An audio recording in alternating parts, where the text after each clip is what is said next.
And now for something completely different.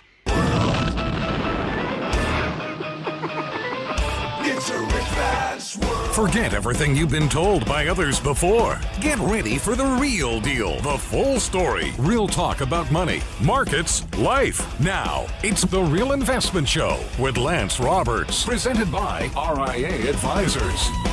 And welcome to the Monday edition of the Real Investment Show as we kick off this post-Super Bowl week, I guess, Everybody's recovering from yesterday's Snackapolooza.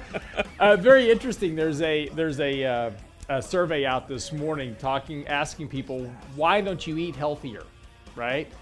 And so interestingly enough, the number of people that say they do eat healthy is actually on the decline. Now, this doesn't include yesterday's Snackapolooza, like I said, so this is different. Here's what was interesting. So here's the survey questions, right? Why don't you eat healthier? Number one most rising answer was, I'm a picky eater. I don't like healthy food. No kidding. Nobody likes healthy food. Of course, too much time to eat healthy. It takes too much time and work to eat healthy. That was in there as well. It's a lot of work. It is. And the other, but the one of the better answers was simply is like, I just like to eat what I like to eat. So, Okay. Yeah, it's like, okay, we need to all be adults here and eat some vegetables every now and then. And guess what? You don't get sick, you don't get COVID, you don't go to the hospital, you don't get all these things, right? Eat healthy, take care of yourself, build a better immune system. Surprising what that'll do. But yeah, I like that. It's like, I'm a picky eater. I don't like to eat healthy food. So, trust me, yesterday's Snackapolooza, not healthy. Yeah, but there you go. You get a pass. I did win the Super Bowl bet yesterday. You did? Yes. My wife was in the kitchen cooking before the game. And she says, I'm rooting for the Bengals. And I was like, okay, I'll take LA, right? Yeah. I didn't really have a horse in the game, so it didn't really matter. But I said, I'll take LA. And I go, what are we betting? And she goes, whoever loses cooks dinner all week.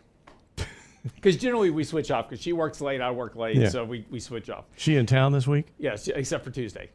So she's in town. Yeah. And so anyway, nail biter ending. LA wins. I'm making my menu. Healthy food. Oh no healthy food this week. It's going to be cracked crab and lobster. I'm gonna make her work for it. No, yeah. Seriously. And don't forget, by the way, today is Valentine's Day. Yes, it is. So do not forget to go by. I know that Danny was listening to the show on Friday. Danny doesn't celebrate Valentine's Day, but for the rest of you men. Like me. It's too late. too late to start that tradition in your house today. It was too late Saturday. But swing by your favorite Kroger store. They always have a great selection of flowers and things out in the parking lot generally this time of day. So don't forget, at least get a card. Save yourself the doghouse for a week or so. Don't forget, today is Valentine's Day. Otherwise, you'll be cooking dinner for a week. Exactly, you'll be cooking dinner. And I'm sure somehow I'm going to wind up cooking dinner this week. But Tuesday anyway. So here was my wife's answer. This is what I said. I got up this morning. I said, so, honey, I'll be making my menu out. She goes, they only won by 3. I go, that doesn't count. That doesn't change the outcome. They only won by 3? They only won by 3. Sorry, doesn't change the fact, right? All right, speaking of outcomes, today's show brought to you by Jan Brady. Russia. Well, we can't do James Bond anymore from Russia with Love because there's no more James Bond. He died in the last movie. Yeah. So can't do that anymore. So Jan Brady this morning, Russia. Weighed on markets Friday. Now, the interesting thing was, of course, on Friday's sell-off, we saw a lot of flows into U.S. Treasuries. Not surprising. That's the rotation to safety we've been talking about here for a while. Big reversal in yields on Friday. It also pushed the yield curve down sharply. We're now only about 40 basis points from an inversion of the yield curve as well. So again, lots of stuff here kind of weighing in. Interestingly enough, though, there's, when you take a look at what's happening with Russia, look, Russia does not want to invade the Ukraine. What Russia wants is they don't want the Ukraine to be part of NATO. Ukraine needs to be allies with the EU because once the EU became unified, the Ukraine lost their trading partner with Russia. They need the EU as part of their trading partner structure so that they can transact business, right? So this makes complete sense. Now, the other side of this, of course, is that NATO really is not ever going to probably allow the Ukraine into being a NATO member, right? So that's, this really isn't that big of a deal. And all Biden really needs to do is just say, look, we're not going to let, the Ukraine become part of NATO. That's really all this is about ultimately, because Russia does not want NATO basically sitting on their border. And that's why they want to keep the Ukraine very neutral. And there's really not much of a risk that this is going to happen anyway. So this is really a fairly simple negotiation to get this done. So a lot of saber rattling here right now. Zelensky over the weekend saying, hey, come over here, talking to Joe Biden. Hey, come over here to the Ukraine. We'll talk about this. People in the Ukraine are just kind of going about their normal business. So it's not nearly as heady of an event as headlines are saying right now. But more importantly, look, this is going to pass. It is going to get resolved. Nobody's going to go to war over this. And what will happen here ultimately is that markets are going to probably retest their January lows. That was going to happen anyway. Again, as we've talked about before, technical signals tell you a lot about what's going on. Markets gotten very oversold back in January. And we said, look, you're going to get a reflex rally probably somewhere back to the 50-day moving average. That's exactly what happened. Retested the 50-day moving average twice. Failed to do that. And of course, that set up the retest potential at that point for those lows. However, for that retest of lows, you need a catalyst. And surprise, here you go. Russia headlines is that catalyst. So again, this is really kind of a function that markets are already predicting that something was going to trigger a bit of selling. Everything was already set up for the sell-off. All you needed was something to trigger it. It's headlines. Again, these headlines are going to come and go. And what's important here is to make sure that you don't allow headline, information to detract you from your investment strategy in your portfolio. This is why it's important to keep emotions out of it. And it's very easy to get all kind of wound up with the headlines. Oh my gosh, Russia, Russia, Russia. Hey, I get it, right? Inflation, interest rates, Fed. There's plenty of headlines out there right now that could certainly push this market lower, right? But at the same time, we have had record inflows. We've had $156 billion of equity inflows globally just since the beginning of January. It's the largest pace on record. We've got $1.3 trillion worth of global equity liquidity coming into markets over the last year. So this wiggle in the markets here has not really deterred equity investors of putting money to work. That's still happening at a record pace. So again, while headlines are sitting there, telling you, it's like, oh my gosh, the world's about to go to war over the Ukraine, that's probably not going to happen. It's really not in anybody's best interest. Yes, a lot of saber rattling at this moment, a lot of positioning, but this is going to get worked out. And when it gets worked out, there'll be relief, and this will probably happen in either this week or next week. They'll come to some resolution, and markets will start to reverse their structure. This is just simply the way things work. In fact, if you go back in history, a lot of these events happen all the time. We've had, outbreaks with Russia before, with Saudi Arabia, with other places. And again, these geopolitical events, they do put pressure on markets short term, but these are very short-term events. Generally within, 20, 30, 45 days, somewhere around there, these things get resolved. Markets reverse and start to go back higher. So again, don't let too much of this information weigh on what you're doing with your portfolio, because that leads to those emotional mistakes that we talk about. Yes, is there risk to the markets? Absolutely. Probably not Russia. That's not the real risk here to the markets. It's still really about inflation. It's still about the Fed and how fast they're going to hike. But again, that's all getting priced into the market as well. So a lot of that downside risk has already gotten alleviated out of the markets here. Now, we do have some long-term valuation risk. We have some long-term fundamental risk that we still have to work through. That's a different story, and that's something that we'll deal with later. But when we come back from the break, we'll talk about some of these other events and more right here on The Real Investment Show. Don't go away.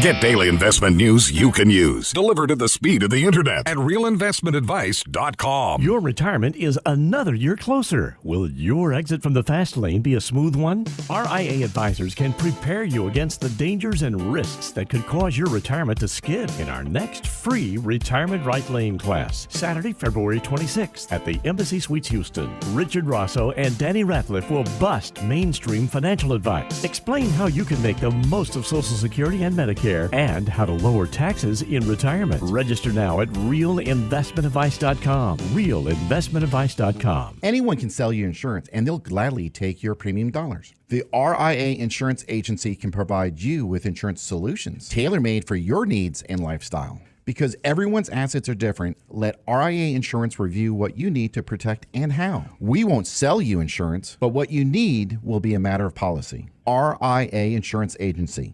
888-915-0780. 888-915-0780. RealInvestmentAdvice.com. Click on the insurance tab. Do you know what you don't know when hiring and retaining quality employees? Compensation is more than just wages. It's personal time off, the vacation days, healthcare benefits, a 401k. Do you know what's important to them?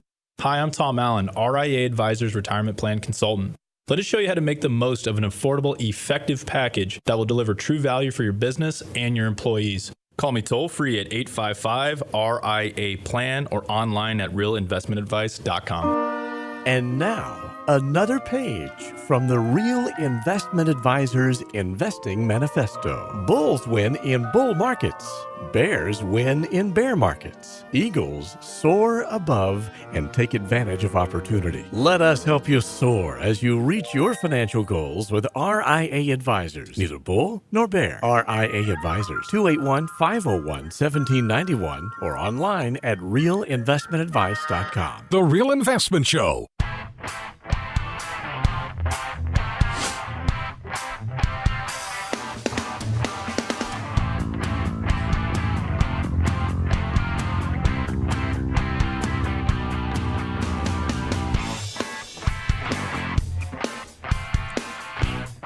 And welcome back to the show this morning. I'm Lance Roberts. Talking a little bit about this Russia thing. Again, the important point is, look, is there risk there? Yes, no doubt about that. But again, when you kind of step back and take a look at kind of the entirety of the structure, the reality is nobody's in really nobody's best interest at this point for Russia to invade the Ukraine or for us to get involved into a geopolitical war at this point. So this will get, and my point here is look, there's lots of intricacies as to what's going on. Russia doesn't want Ukraine into Donbass. Russia doesn't want Ukraine as part of NATO. Ukraine needs the EU, all this stuff we just talked about. There's lots of intricacies here, right? And I'm not trying to downplay any of that, but what I am trying to downplay a bit is making sure that you don't allow short-term emotions to impact your financial decisions, because those have consequences. And some of these things we just have to kind of work through. And yes, there's going to be volatility. Markets are going to be down today. But that's not really surprising. As we've talked about here, this recent rally that we had off the January lows was a reflexive rally. And we talked about, selling into that rally, adding some hedges, those type of things. And that's things that we did.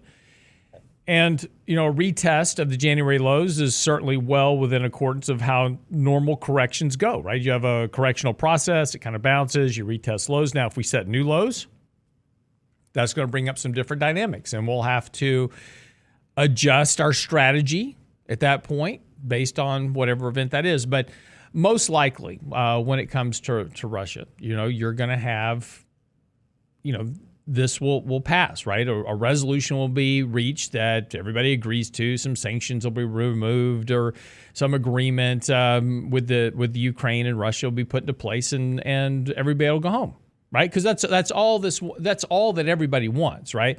It's just like with the whole convoy thing we've got going on around the world now, right? From New Zealand to France to Canada, we've got these freedom convoys protesting the mandates, and look, they just want mandates lifted. So you start lifting mandates, which is already in the process anyway. A lot of countries are already starting to lift mandates and reduce restrictions. And ironically enough, a lot of those previous conspiracy theories that were out there about mask and COVID and all that, all of a sudden are becoming fact-checked by mainstream media. It's like, oh yeah, masks can help, but they may also not help.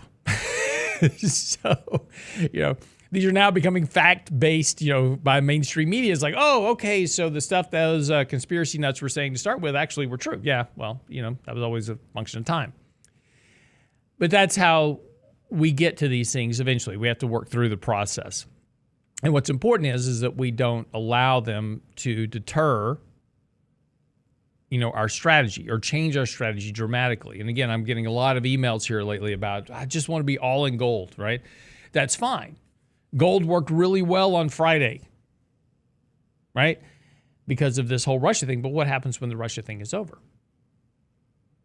And see, and if you're on the wrong side of the trade when this occurs, that could hurt your financial performance and your financial longevity by being on the wrong side of the trade when these things change. And so, this is why, trying to predict what markets are going to do is very dangerous. I have no idea what markets are going to do between now and next week, much less now and tomorrow, right? We can make some educated guesses, and we can look at historical statistics, and we can look at technical signals, which certainly right now are on a sell signal and do suggest lower prices. But betting heavily on that can cost you money because things don't always work out exactly the way we guess. In fact, if you take a look historically, Dow Bar Research does a study once a year, and they put it out. And one of the interesting things that they analyze is what they call the investor guess right ratio. And this is the ratio of the guesses that investors make as to being right or wrong, either guessing the market's going to go up or go down. And the majority of the time, the vast majority of the time, investors guess wrong.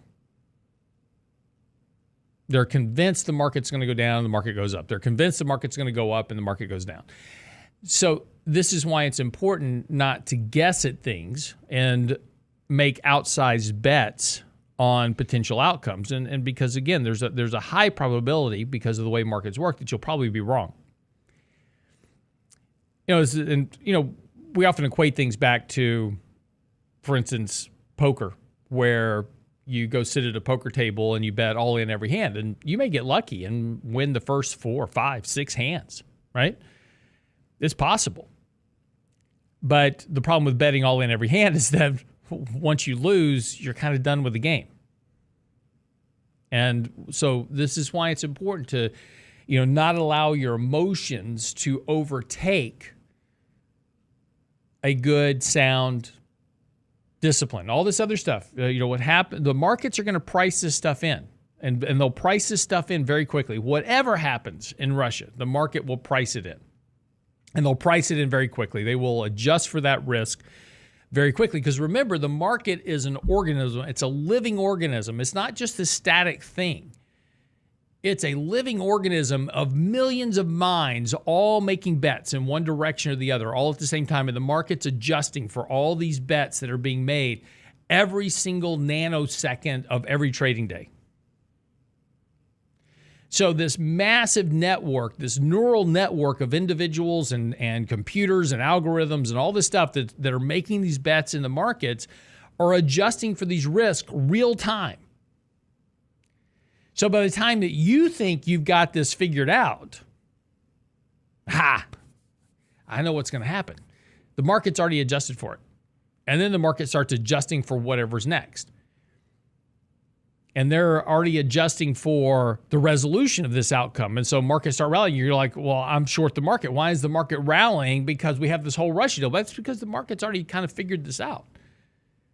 So that's why it's important, set these headlines aside. Look, if you're into the geopolitical, economic, political headlines, great, enjoy it, right? But don't let it affect your investment portfolio, because those are two very different things. The market's going to figure this out pretty quickly. And so pay attention to what the market's telling you versus what you think you know. And this is the hard part, because sometimes we just have to respond to what the market's selling and doing rather than what we think it should be doing. It's like, well, why is the market going up, or why is the market going down? I don't understand. Because the market's pricing in something. And it's just telling you that whatever you think is going on is wrong. So just something to consider, right? It's just something to consider. Look, and don't get me wrong. Look, there's a ton of things, as I said, just for the break, there's a ton of things here that says this market should and could and will eventually go a lot lower. It's probably not Russia, though. I mean, it could be, but it's probably not Russia. It's probably not the Fed. right? Generally, what causes a major mean reverting event is not a geopolitical outcome, right? It's a credit-related event. It's a credit-related outcome. Now, the Fed could certainly be the trigger for that credit-related outcome. The Fed starts hiking rates, and as the rates start going up, that impacts some credit market environment that is highly leveraged or weak. And all of a sudden, something breaks credit-wise, and that causes counterparty risk within the financial system. And all of a sudden, the credit market breaks, and then that's what causes a big major correction in the markets. Capital stops flowing. That's the big risk. Russia won't be that. The Fed won't be that. The Fed could be a trigger of it, but that's not going to be the catalyst that changes the bullish psychology. And as I said, look, you've got $159 billion worth of liquidity coming into global equities just since January. It's a massive amount of money. Where it's all coming from, I really have no idea, but it's a massive amount of flows that are going into equities, and that's providing a bid under equities at this point. So until that begins to change, until you change that bullish psychology, you're not going to have that big major 50% sell-off in the markets. Now, will it eventually happen? Yes. Just don't know when.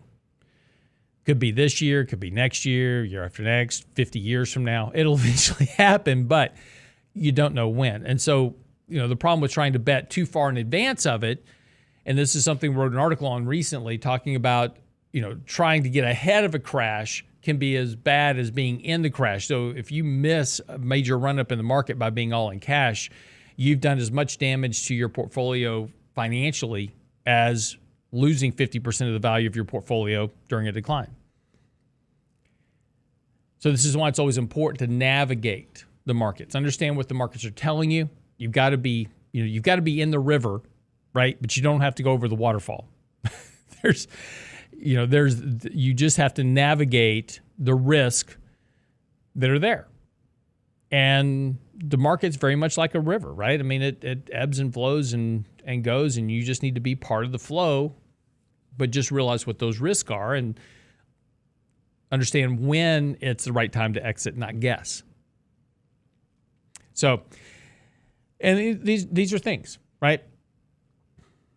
And there's a lot more that we're going to be dealing with. This Durham investigation over the Russia collusion, right? This is about to come to another big head, right? That's going to be another headline risk for markets. Won't have anything to do with the stock market, but it'll be a headline risk that's everywhere. Got the election coming up, midterms. What does that mean? Changing of the guard in the House and the Senate. What does that mean for the markets? What does that mean for money? Lots of headline risk out there. The important thing is no matter what you think about those headlines, it's not going to have as much of an impact on the markets as you think. So it's important just to separate the two and allow your investment strategy, your discipline, allow that to work.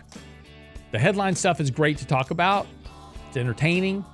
It's educational. But it may not have anything to do with your portfolio. And so it's important to keep those two very separated. Be right back after the break.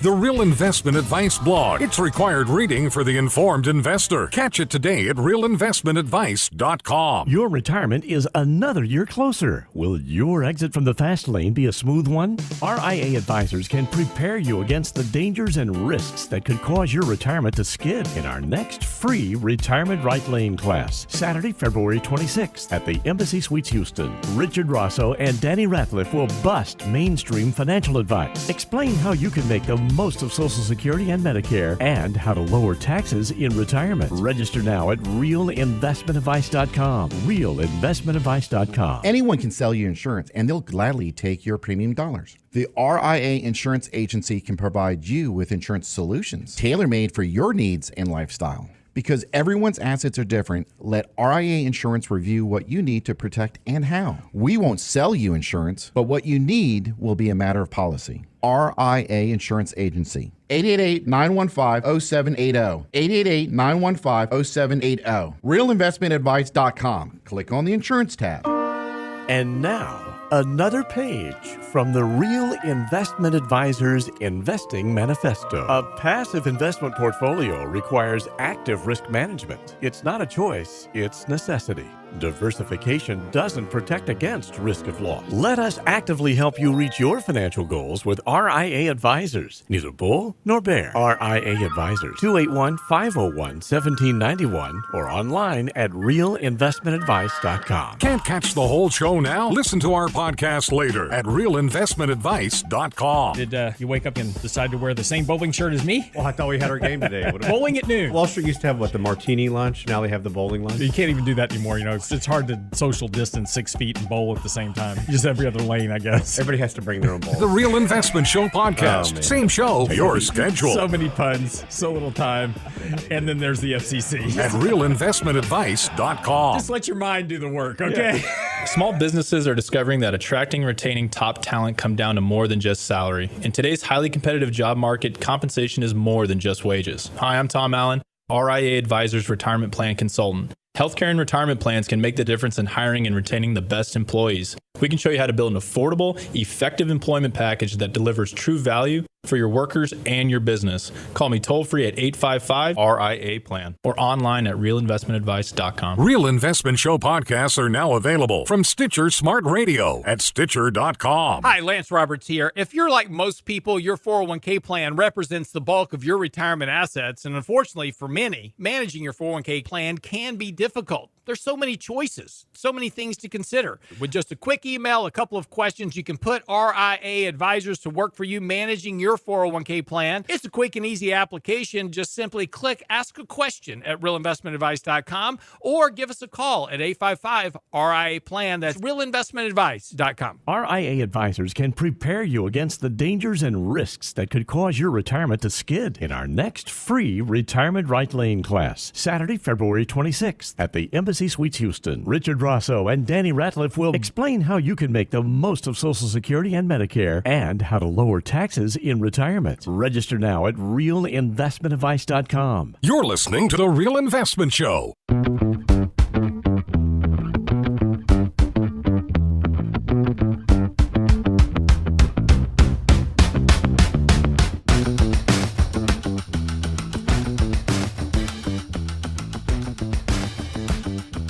So welcome back to this morning's edition of The Real Investment Show. It's, of course, Monday. Always trying to get Monday off to a good start here. Trying to be a little bit optimistic.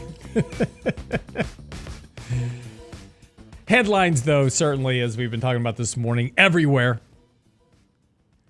But, again, just, trying to keep this light. I think the trucker convoy is one of the more interesting things. I think so, too. These truckers are, around the country blocking bridges. And it's interesting, too, because they're doing it very peacefully. This is the way protests should be, not torching buildings and burning down cities and that type of stuff. They're just parking their trucks, being a nuisance, right? That's causing inconvenience. For a purpose. For a purpose. And this is the way you should protest. And they're doing this the right way. But it's very interesting, pushback because, again, we depend on truckers so heavily right now. In particular, the trucker shortage is a major problem in the U.S. and really around the world, and this has been part of the inflation surge. Has been this, we call it a broken supply chain. The supply chain wasn't broken; it was shut down. That's different, right? And this is an important distinction because we go, well, the supply chain's broken. No, the supply chain's not broken, right? We didn't, you could say the supply chain was broken had there been a major war outbreak and, major production centers of the world had been bombed into oblivion, much like World War II. In World War II, that's exactly what happened. Major production centers of the world, major manufacturing centers of the world were completely bombed out. And this is why the U.S. was so strong in the 40s and 50s and 60s, is because we were the manufacturing epicenter of the entire world at that point. We were rebuilding not only the U.S., right, getting people back to work and building homes and having babies and all those type of things and creating this baby boom. But at the same time, we were rebuilding Japan and Germany and Europe and everywhere else that had been under this devastating war of World War II. That was a broken supply chain. And yeah, you had, not surprisingly, you had surging inflation because you had surging economic growth here in the U.S. You had rising interest rates because economic growth was growing at 8 and 9%, and you had savings rates running 8, 9, 10%. So yeah, you had surging economic growth, surging inflation. And then you had an additional spike of that inflation because of the oil embargo, which this is where Paul Volcker became active in terms of the Fed. And I argue that that was probably the beginning of the end. If we would have just left things alone, yeah, inflation would have eventually taken care of itself as the oil embargo was finished. Prices would have come down naturally. Economy would have slowed down naturally. And we did. We had 2 recessions there for a while. But it was a determined need that we needed to fix that problem. And this is where the Fed became hyperactive in the markets, trying to determine that they could actually control inflation. And what's become evident over the last 40 years is not only can they not control inflation, they are the seed and cause of every boom and bust since then. But we keep trying the same thing and figuring out that we can not do it, but we keep trying the same thing over and over again. Definition of insanity, but that's where we are. But it's interesting because, again, we don't have a broken supply chain. We didn't change the supply of output. What we did is we shut down economies, so we quit producing. That's different. We had a disrupted supply chain. Now supply chain's coming back online. Inventories are building. And, here we are now kind of in panic mode to try to raise rates and get things back to going. And, we need to get these truckers back to work and get them going again because they're an integral part of that supply chain. They've got to move the goods from ports to warehouses, then from warehouses to you. And we've got to get them back to work. And the longer that they're protesting globally, the longer that we're going to have a disrupted supply chain. Inventories are going to continue to build. And eventually, as demand begins to fall, a lot of this will begin to resolve itself, and not necessarily in a great way. But this is where we'll get disinflation later this year. But in the short term, we could certainly see higher rates of inflation here over the next couple of months. It's certainly a question of where in April, we will start to compare year-over-year inflation rates to a higher rate. So the rate of growth on a year-over-year basis will start to decline. Doesn't mean prices actually go down. It just means that the rate of inflation on a year-over-year change will begin to recede. Now, as we get further into the year this year, those rates go higher and higher. So it will be harder and harder to maintain the current pace of inflation. Again, does not mean that the price of gas at the pump goes down at all. Doesn't mean the price of used cars goes down. Doesn't mean that the price of houses goes down, although it will. When the Fed starts hiking rates, housing prices will come down. So, but it's just a function that inflation will begin to deflate later this year because of the mathematical component. We have an article about this morning on our website talking about the Fed's next Minsky Moment, which is going to be the boundary where they cross that critical line to where hiking rates impacts the economy. And it's just a function of where that is. Is it, 0.5%, 1%, 1.5%, 2.5%? Where is it? We don't know. It's there somewhere, but at some point you will get to a level where higher rates will impact economic growth. and things will begin to slow down rather sharply. And the yield curve's already telling you this now. Yield curve's already telling you that economic growth is going to slow down. Economists, analysts are finally starting to ratchet down their economic estimates, something we said would happen last year. And that's really kind of the point of today's article, is that in March, April of 2021, we were talking about the sugar rush. And this was right after Joe Biden had passed that $1.9 trillion stimulus package, sent the last round of $1,400 checks to everybody. And we said, well, that's going to be the demarcation point, because once all this liquidity runs through the market, that sugar rush of activity is going to fade because there's no more liquidity.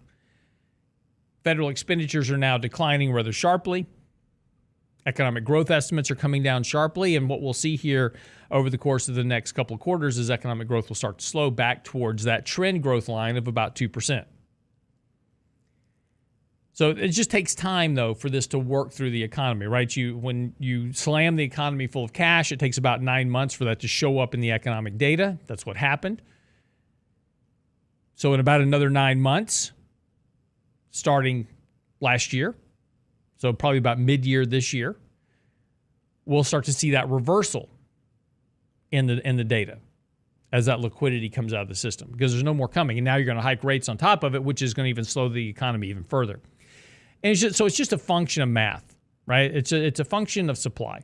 There's an often quoted line by Milton Friedman. I'll spit that out. Milton Friedman. And it's often quoted because he says, inflation is always and everywhere a monetary phenomenon. And that's where the quote stops.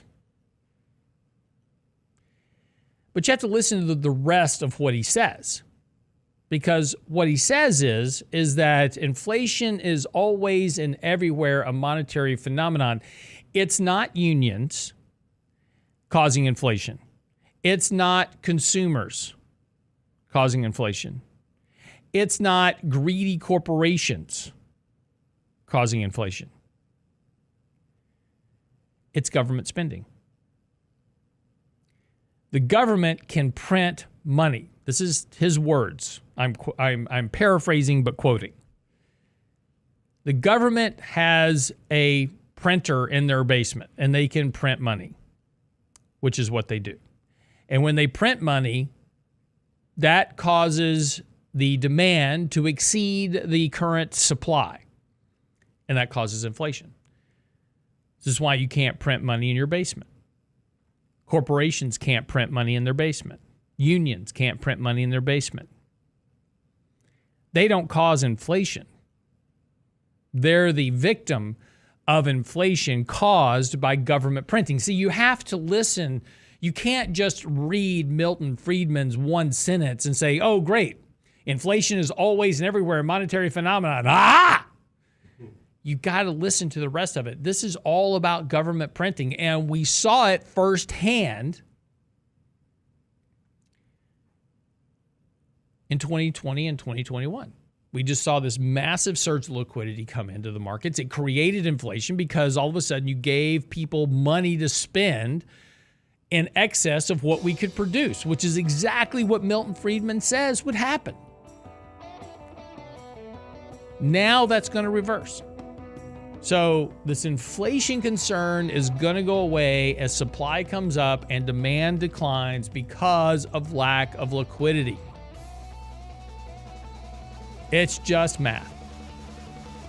Inflation is always and everywhere a monetary phenomenon, and we are currently not injecting trillions of dollars into the economy. In fact, we're reversing it. Be right back after the break.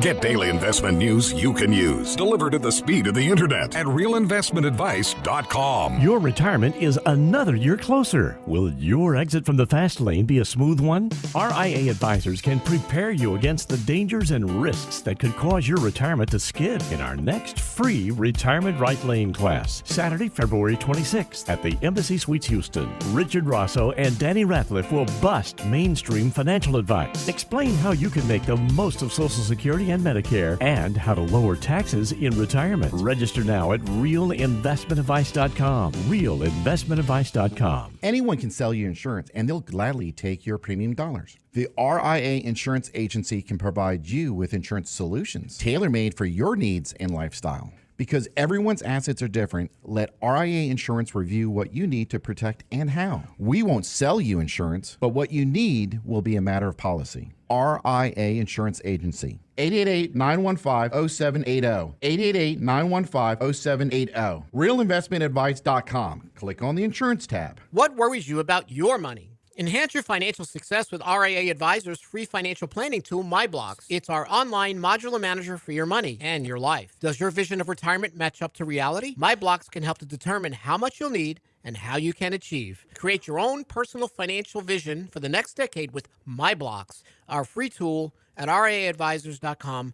Click on the Client Portal tab, RIAadvisors.com.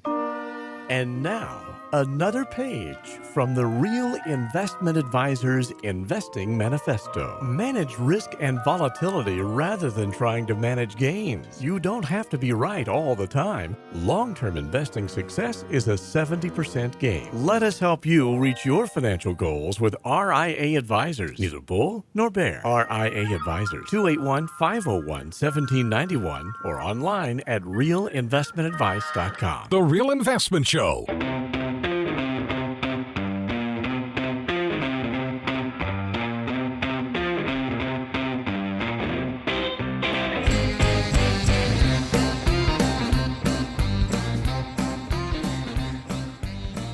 don't know what's so great about living in Switzerland, although the sign is their flag is a big plus. I'm kind of neutral about that. I love this. Every morning, Brent puts up little snippets on my notes page and says, if two vegans have a fight, is it still called a beef?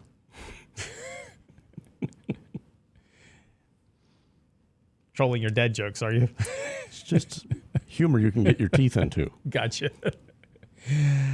So anyway, yes, getting ready to wrap up today. So a couple of things. One, earnings season is now starting to wind down. We've only got a few kind of minor reports today.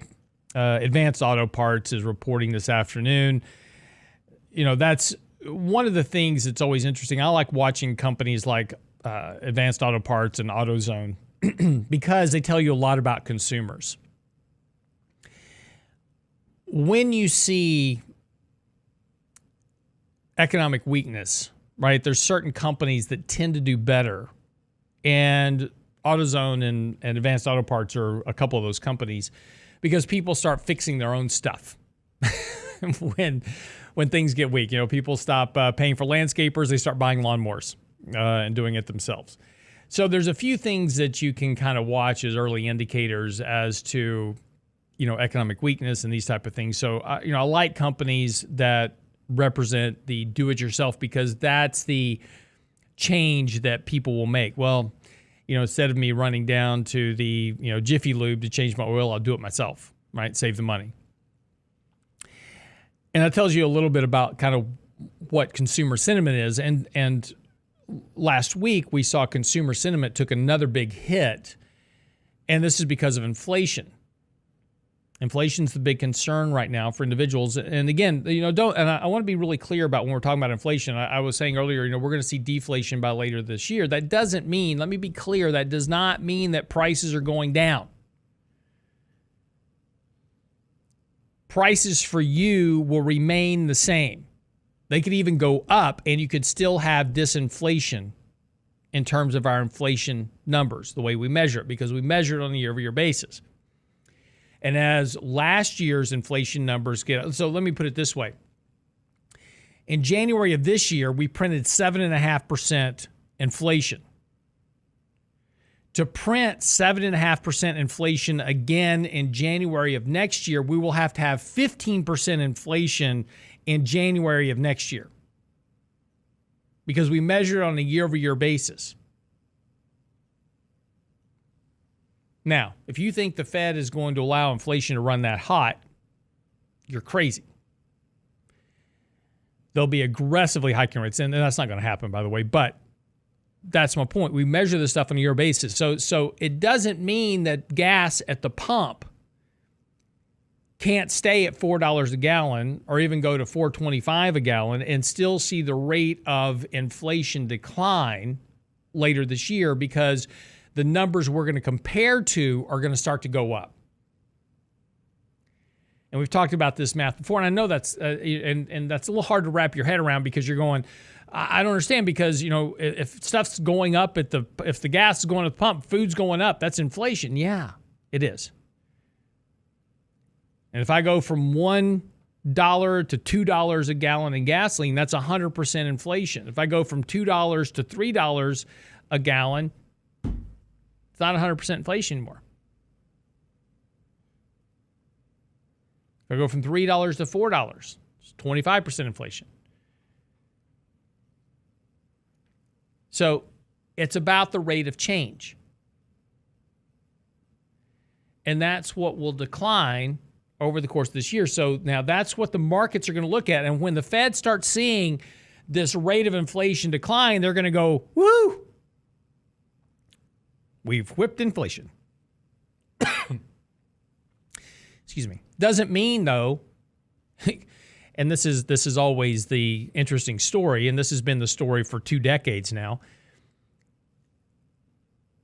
that nobody believes the inflation number, because they're going, well, everything else in my life is going up, and yet inflation's running less than 2%. Have you gone to the grocery store lately? This is always the pushback. You know, when was the last time our government went to the grocery store and brought groceries? They obviously don't understand what's happening in my household. They don't understand what's happening with healthcare and housing costs and rent. You're right. But this is because we changed how we calculate inflation. Back in the 90s, Bill Clinton took $2 trillion out of Social Security to balance the budget, and we had a balanced budget for about 37 seconds before we went back into a deficit. And we replaced that money in Social Security with IOUs. Well, in order to keep Social Security payments from going up, which are tied to what? Inflation, he hired the Boston Commission to come in and to recalibrate how we calculate inflation. So immediately we reduced inflation by like $500 million, like right off the bat, by doing these adjustments. And we added all these things called hedonic adjustments, which says that if you buy a computer, that you get more computing power at cheaper prices. So that's actually deflationary, even though you paid more for it. One time there was a Fed official talking, and he says, well, look, the cost of iPads have gotten cheaper over the course of the last year. And immediately one news reporter came back and said, yeah, but you can't eat an iPad, because he was talking about food prices were going up, inflation. And this is the differential between what we talk about inflation, what we see in inflation, versus what we live as inflation. And that's a very different story. And look, as investors, as individuals, we have to compensate for what we live with, not what the Fed lives with, or for what we see, what the Fed sees. The Fed is going to talk about hiking rates until they see inflation starting to come down. Then they're going to start to back off of that, because they're going, hey, we whipped inflation. You're still going to have to live with higher prices. And we've got to adjust for that. That's cost of living increases. That's cost of more withdrawals from your portfolio. That's, a higher impact. Now, again, when you're looking at inflation-adjusted rates of return, those are going to improve as the year-over-year change in CPI declines, right? But your cost of living potentially is not going to change at all. Social Security adjustments are going to go down, even though the cost of living remains high. And this is going to be one of the bigger problems that a lot of boomers are going to deal with. You know, it's interesting when you take a look at some of the recent employment numbers, talks about the great resignation. All these baby boomers are finally retiring and they're getting out of the workforce. Good riddance to them, right? Opens up new jobs for millennials. Problem is they're not really going back to work either yet. We're seeing them improve. We're seeing labor force participation rates improve a bit, but still lower than we were pre-pandemic. But there's a lot of talk about finally these baby boomers are all retiring en masse. Yeah, for about a minute. Because they've got all this extra money to spend that we sent them. That's now ending, and retirees are now doing what? Going back to work. Why are they going back to work? Why don't they retire? Because they can't. 80% of Americans have less than $500 in the bank. They can't meet a $1,000 emergency. If they have any type of real emergency, you have to put it on credit cards. The average American has less than 1 year's salary. You've seen all the surveys, right? We go through these on the show all the time with you, right? The savings structure of the vast majority of Americans is dismal, which is why there's such a demand for wealth equality. Why so many pushing back against the uber wealthy? It's not the top 1% you need to worry about. It's the top 1/10 of 1%. You see a lot of these charts about top 1% has so much money. Top 1% doesn't have that much money. The top 99.99% of Americans, right? Those just below the top 0.01%, which are your CEO, you know, that's Jeff Bezos and Warren Buffett and those guys. That 99.99% level, they have about 10 million in the bank, 10, 12, 15 million in the bank. I mean, they got money, right? Don't get me wrong. They're up there.